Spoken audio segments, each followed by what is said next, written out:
المرأة وأعشق المرأة وأحب المرأة وأكتب عن المرأة.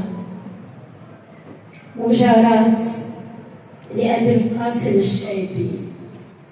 سأعيش رغم الداء والأعداء كالنسر فوق القمة الشماء، وأهز ريش المجد رفرفة لكي أرقى العلا في حلة العنقاء.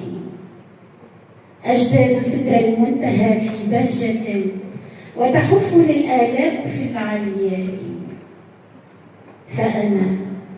فأنا التي اغتالت ظلام الموت كي يتدثر الأحياء بالأضواء، وأنا التي ابتهلت بكل قصيدة ليضمني المعنى بخير دعائي، وأنا التي